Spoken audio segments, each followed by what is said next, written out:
up being on some chill shit. We go 0 to 100, nigga, real quick. They be on that rap to pay the bill shit. And I don't feel that shit, not even a little bit. Oh Lord, know yourself, know your worth, nigga. My actions being louder than my words, nigga. How you so high but still so down to earth, nigga. Niggas wanna do it, we can do it on the turf, nigga. Oh Lord, I'm the rookie and the vet. Shout out to the... What's up, people? This is Palmal92 from the ESO PS4 server. A lot of people have been asking me lately about which skills and gear I use and where do I put my champion points in both veteran Maelstrom Arena but also group content like trials and dungeons. And I finally decided to make a video about it to show you guys how my PvE Magicka Dragonknight build works in detail and how you can deal one of the highest DPS in the game at the moment. This is the Thieves Guild DLC update, so everything is based on the latest changes. Some things might change when Dark Brotherhood is released, but at the moment, this is my build and everything is up to date. I'm going to start off with the champion points, followed by gear, and last but not least, I'm going to show you my skills, and not just which skills I use, but how I use them. Because especially as a DK, it's really important not to use just the right skills, but also to rotate them right to reach that high DPS. So let's talk about race first and what's best in slot for our Magicka Dragonknight. Well, I think the question that most people ask themselves is whether to go High Elf or Dunmer. But I can tell you, Dunmer is definitely the way to go as Magicka DK. Why? If you look at the passives, you'll see that we get 9% more max magic, 6% more stamina, 2k flame resistance, and 7% more damage for our flame abilities. So the first thing that should matter for us as DPS class is what does more damage, and why is 7% more flame damage more beneficial than 4% general elemental damage. If you think about it, all of our abilities that do not just pure magic damage like Proxy Dead or Dawnbreaker do flame damage, so we just get more out of these 7% than what we would get out of the 4% more elemental damage. I know if you use Force Pulse, you deal damage with all 3 elements, still you should not do this if you don't have to as a DK, because Molten Whip will do way more damage, especially because of the Engulfing Flames ability that increases your flame damage by another 10%. So this one in combination with your DK abilities and your DK passives that will grant you another 5% more AoE damage for flame abilities will boost your damage so much, leading to way higher DPS than just on the tooltip from your flame abilities. So this is something you don't want to miss out. Also, the max magic is 1% less than from the High Elf, but do the 2k flame resistance and the 6% more stamina outweigh this? Definitely, especially because the 10% more regen that you get from the High Elf do not really help us a lot as a Magicka DK. Why? You get most of your resources back through Battle Roar. This is a passive in the DK skill tree line, in the Earthen Heart, right here, which will grant you a flood of resources every time you activate your ultimate. Also, one of your main Magicka sources is Elemental Drain or Magicka Bubbles and Raids, so you don't really need the high regen. Accordingly, the 10% more regen boost will maybe grant you 70 to 80 more regen, and that's it. So it's not really beneficial for us. Yeah, so far about the race, I think it's really clear for most of you. Still, we got one more thing to discuss about, and this is the Mundus Stone.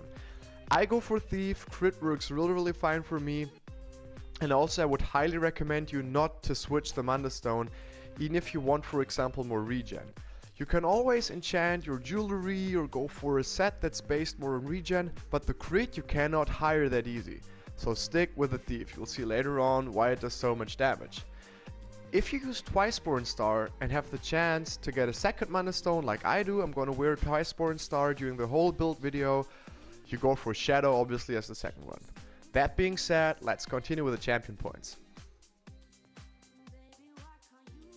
Let's talk about the blue champion points first, because as we all know, this is where our damage comes from.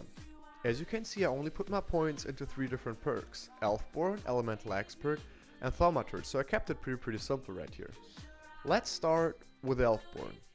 There is one important thing that you have to know about this.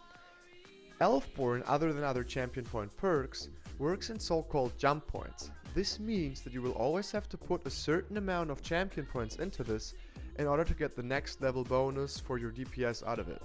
So if I put, for example, 1 less point into Elemental Expert and increase my Elfborn points by 1, this will still be the same as if I just put 38 points into it, because the next jump point in this case would be sitting at 42 points, the next one at 46, and so on and so forth. So it's really important that you always hit one of those jump points, because you otherwise literally lose champion points to invest. You can easily look those up on the internet, like for example in Tamriel Foundry. Apart from that, why did I put 38 points into this? This is quite a high number, right? As already mentioned, I play with Twiceborn Star. So my whole build is pretty much set up on high critical hit chance / damage.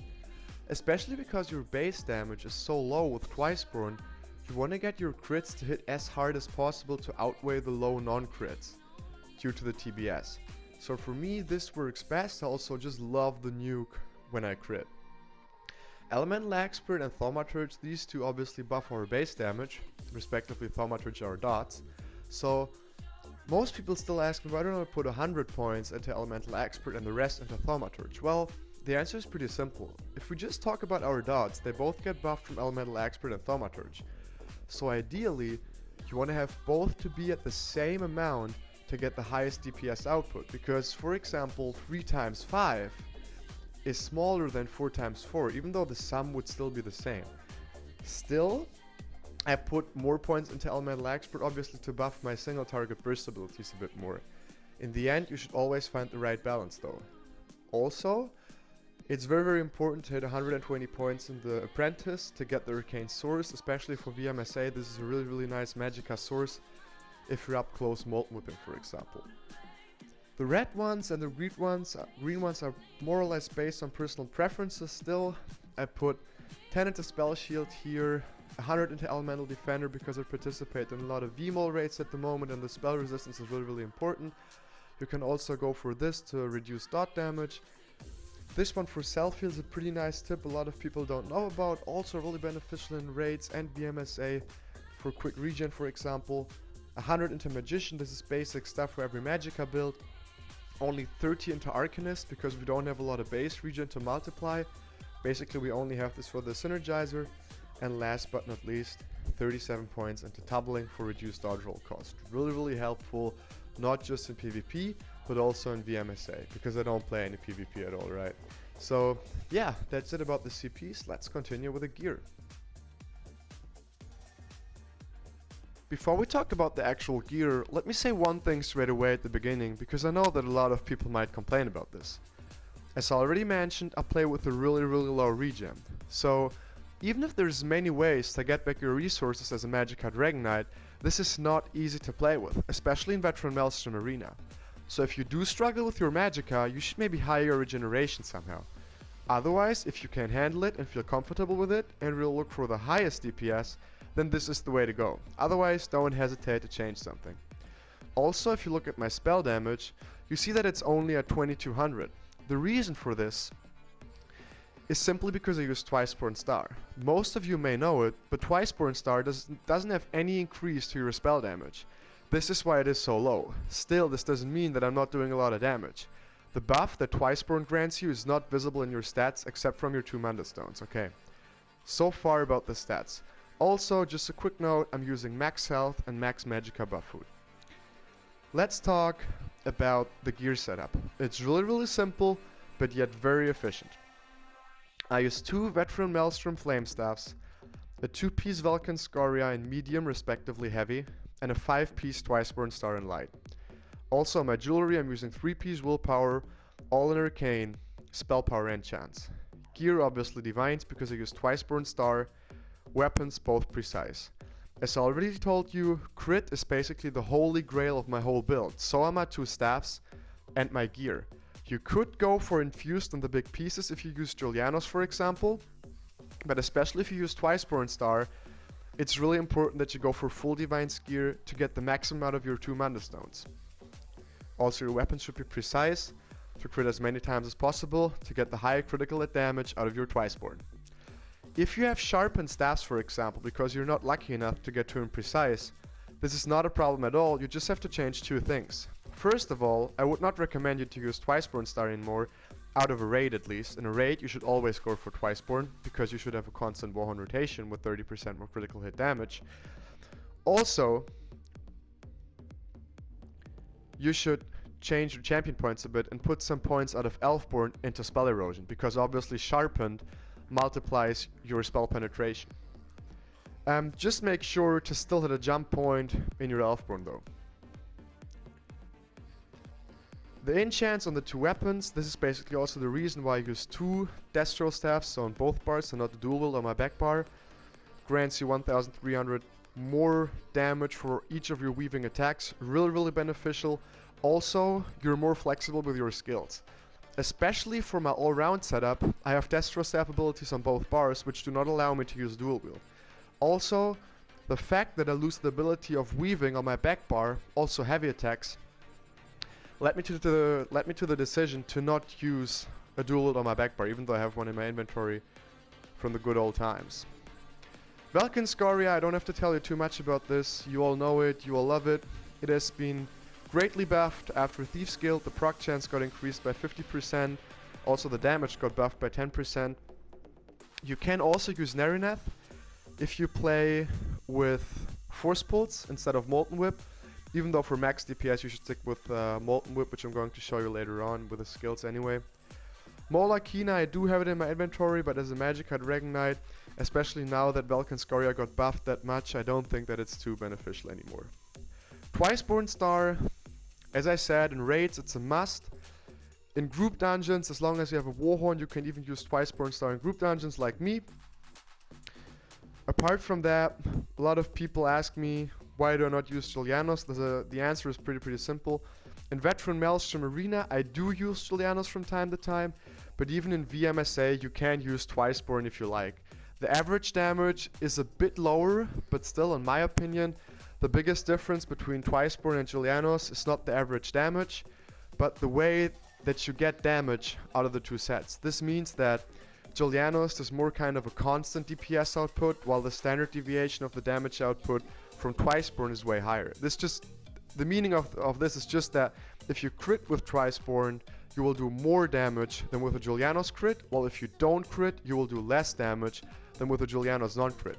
So the variation of your hits is just way higher. It's more of a risky gameplay. If you like that, you can even use Twiceborn in vMSA. Also, the max health and the max stamina, which does not even count into the DPS trade-off between Julianos and Twiceborn, is basically a goodie that you get for free, which is also really beneficial in vMSA. So, me myself, I use Twiceborn everywhere, but as I said, if you're not lucky enough to have precise staffs, or also your monster set in Divines, I would probably go for Julianos over TBS. About the jewelry, 3 times willpower, arcane, spell damage enchants, pretty basic stuff. This is for most people best in slot. It's also for me at the moment. Still, if you had 3 pieces of the new set, let me show you real quick. The Moon Dancer set from the new trial. We have it right here. It's just a blue ring, but the bonuses don't change, obviously. You'd get also max Magicka, a bit less than from willpower, but a 5% damage increase against bosses. If you have a full 3-piece of the set, which is really hard to obtain at the moment, I would probably wear this over willpower, just saying. But usually, willpower is the way to go. Yeah, I didn't want to talk too much about the gear, because I think most of this stuff is pretty much clear to all of you. Also, the debate about whether to use Julianos or Twiceborn, this has been the biggest debate about Magicka DPS builds in the whole game, I think, so I don't want to go too much into this too. You can use what you want, basically. The sets are pretty similar to each other. Just make sure, while in a raid, stick with Twiceborn Star. Yeah, so let's continue with the skills. Skill-wise, I use 2 different setups with my Magicka Dragonknight. One being for group content, while the other one obviously is for Veteran Maelstrom Arena. Also, I forgot to tell you a little detail gear-wise, as I use a heal staff on my back bar to indirectly increase my Magicka regeneration in Veteran Maelstrom Arena. But apart from that, no panic, everything stays the same. Anyway, I'm going to start off with my group content setup first, followed by the vMSA setup in a couple minutes. As you can see, I'm using Molten Whip, Inner Light, Engulfing Flames, Elemental Blockade, and Burning Embers as my dots on the front bar, with Shooting Star as my ultimate. while I go for Deep Breath, Flames of Oblivion, Elemental Ring, Eruption, Molten Weapons, and last but not least, our beloved Standard of Might on my back bar. As you can see, this is pretty much an all-around setup with both single target but also AoE abilities. If you want to, in certain situations, you can swap out Deep Breath and Elemental Ring for Beast Trap and Proxy Death to turn this setup into a pure single target burst setup. Also, if you use spell power potions, you can put Proxy Death instead of Molten Weapons and still use Deep Breath and Elemental Ring for AoE. The downside is that you don't have any increased heavy attack damage anymore, which I find in many situations quite beneficial. It really depends. In raids though, I tend to do that as well. So I put on the Proxy Death for Molten Weapons so that I have 3 burst AoE abilities on my back bar. Even though your rotation gets kinda long then, so this is why I stick with Molten Weapons, usually. Anyway, let me talk about my front buff first. As you can see, I use 3 dots, 1 single target burst ability, and my crit buff. So the first thing I want to talk about is Molten Whip. Most DKs that I see, even though Molten Whip is the DK skill tree single target burst ability, use Crushing Shock or respectively Force Pulse instead. Why is this not a good choice? I know you're more flexible in terms of range damage, but still you should be aware of the fact that you will do way less damage if you use Force Pulse.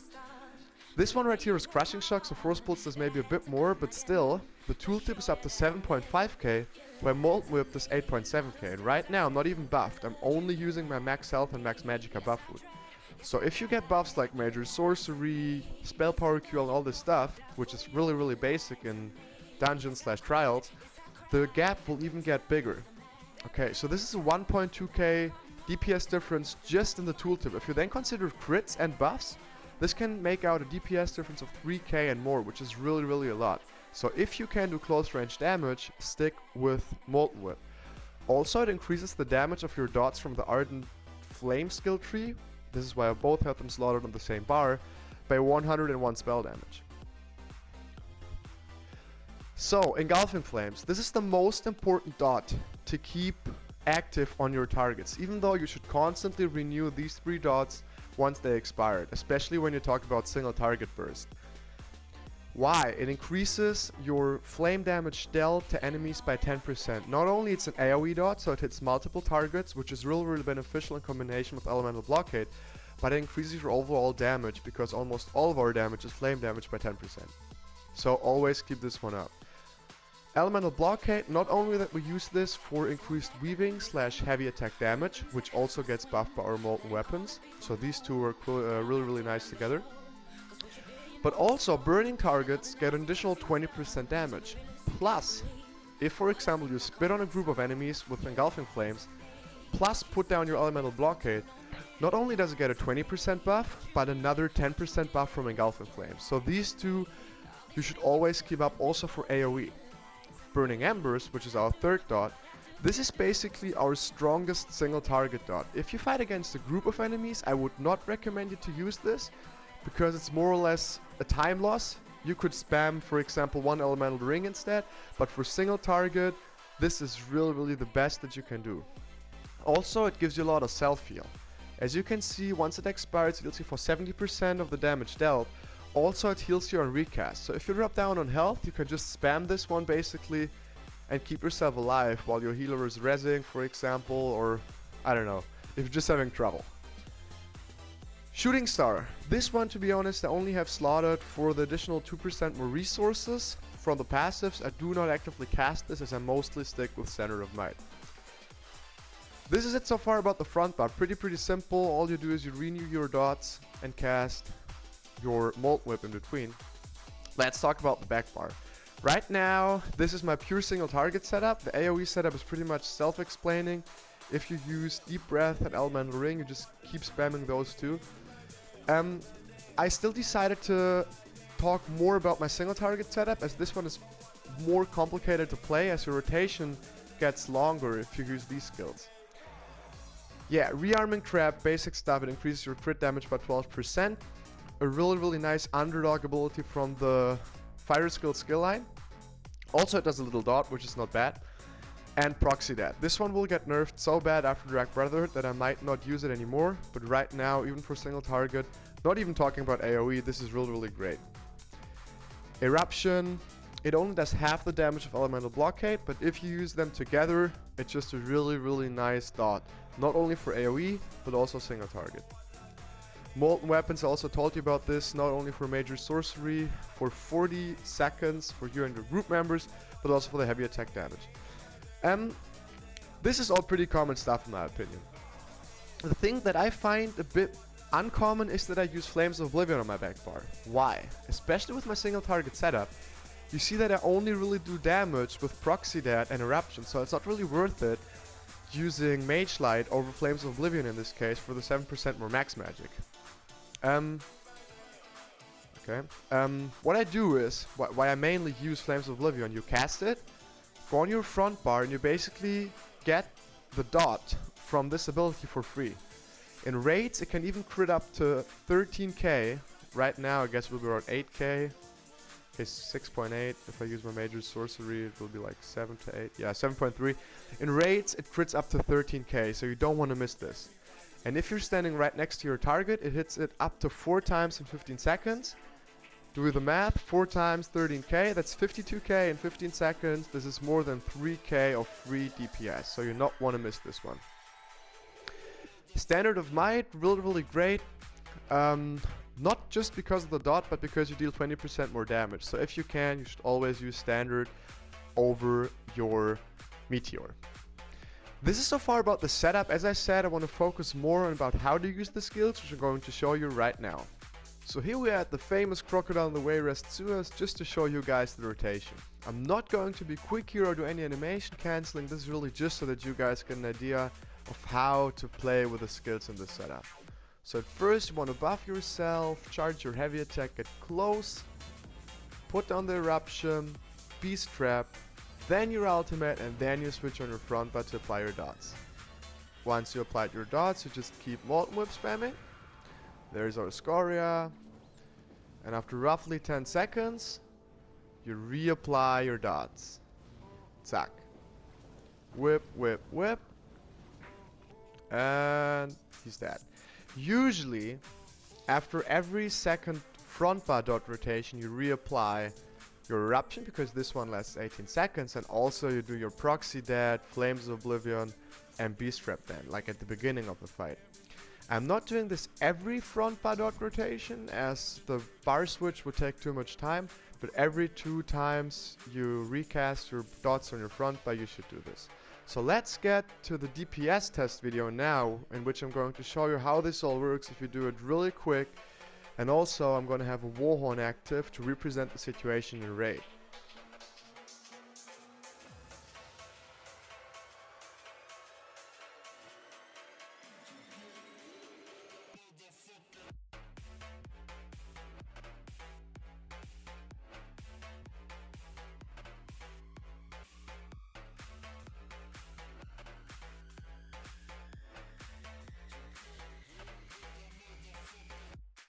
Last but not least, let's talk about my vMSA skill setup. As you can see, I still run one single target burst ability on the front bar, which right now is Crushing Shock, Inner Light as my crit buff, while I only use 2 dots, Elemental Blockade and Burning Embers. Instead of the third dot, which used to be Engulfing Flames, I now go for Dragonfire Scale as a defensive skill. As my ultimate, I still use Shooting Star. On the back bar, as you can see, I now run a heal staff, by the way. I go for Healing Ward, still my Flames of Oblivion for the extra dot on the front bar, Proxy Dead for AoE, Rapid Regen, not just for heal over time, but also Magicka that you get back over time, and Molten Armaments. Our ultimate is still our Standard of Might, I mean what else? So as you can see, my ultimates still stay the same no matter which setup I run. Let's talk about Crushing Shock first and why I go for this over Molten Whip, even though I told you that Molten Whip does more damage. Well, the reason is pretty simple. The flexibility that you get from Crushing Shock in terms of range damage, but also the range interrupt from this morph, in my opinion, is more beneficial in vMSA than the extra damage than you get from Molten Whip. Or to be precise, let me say it can be more beneficial. if you feel comfortable with Molten Whip, you can use it in almost every arena and be quicker with it. Still, especially for beginners, I think that Crushing Shock is more beneficial. The next level would then be Force Pulse, where you still got the range damage, but not the range interrupt. And last but not least, the third level that you should only consider if you're really experienced, in my opinion, would be Molten Whip. Me, myself, I use Molten Whip almost in every arena except from the 5th, because I think it's just a pain in the ass to manually interrupt the things that destroy the platforms. But apart from that, most people should rather go for Crushing Shock as a DK, in my opinion. Inner Light and Elemental Blockade, they're as great in vMSA as they are in group content, nothing to tell about this. Burning Embers, not only that this does a massive self-heal, as I told you, it only costs 900 Magicka. So, especially in vMSA, this is where this skill really kicks ass. If you cast this constantly enough, or apply it on almost every target that you hit like I do, this will heal you so much that you will rarely have to switch your bar to heal yourself up with Healing Ward. So this skill, the Burning Embers in combination with Rapid Regen, will keep you alive almost all the time. So let's talk about Dragonfire Scale now, which in my opinion is basically the trick to my whole vMSA build. Most people ask me, why do I not use Engulfing Flames as my third skill like I do in the group content? And basically there are two simple reasons as to why I not do this, not just DPS wise but also in terms of functional aspects. The first one is the way that you have to kill enemies in vMSA. You want to get them killed really quick as possible, and most enemies die really quick in vMSA. So mostly it's more beneficial to spam one more Molten Whip or respectively Crushing Shock instead of applying a third dot in this case. So too many dots except from the bosses are not really beneficial right here. The second reason is that DPS wise, especially against bosses that fire projectiles at you like the last one, Dragonfire Scale can lead to a higher DPS than Engulfing Flames. Why? You not only reflect the projectiles, but deal another 35% additional damage with them. So especially at the last boss, where you can reflect really a lot, you will see how much of his health he will lose every time a projectile is reflected. So in my opinion, this is a must-have on the front bar. If you just cast it in between your weaving attacks, also in arenas like Arena 4 and Arena 7, where there's a lot of projectiles flying around, no matter if it's archers or mages, this will really save your ass. Also, you'll have to heal yourself less and can mainly focus on DPS, which in the end will result to a higher DPS than having a third dot slotted on the front bar in vMSA. Meteor, respectively Shooting Star, I do not only use this for the more max magic in vMSA, but also for the ultimate gain that you get per target hit, because in many situations this can be really beneficial, even though for burn phases at the boss you will still go for your Standard of Might. The back bar, which is pretty self-explaining, healing ward, or aka Panic Bubble, almost every Magicka build uses this, I think. Flames of Oblivion, I already explained you guys how to use this efficiently. But one particular thing about these skills, I guess you all know what they do, but the important thing is how to use them. I like to call them gap closer skills, or to be precise, time gap closer skills, because Molten Armaments, Rapid Regen, Flames of Oblivion and your Proxy Dead are basically skills that you can cast in between spawns really nicely. Especially Proxy Dead, if you cast it before a spawn, it will directly hit a target when they appear, dealing a massive amount of damage. So, especially because there's a lot of moments where you don't really have to do anything in vMSA, these are skills that are just greatly to cast. Yeah, apart from that, especially vMSA has a lot to do with practice. I guess the setup alone will not reach you to clear this straight away, so even if you adapt my setup right now, don't expect vMSA to be easy, especially because this is a quite offensive one. Still, I hope that it all helped you, as well as the group content setup. So, with that being said, we're already at the end of the video. I know it took quite a lot of time, but I tried to fit pretty much everything in one video, not just group content, but also vMSA. And yeah, I hope you guys can get something out of this video, and if you enjoyed it, please leave a like. If you have any comments or questions, leave them in the comment section, and yeah, I hope to see you the next time.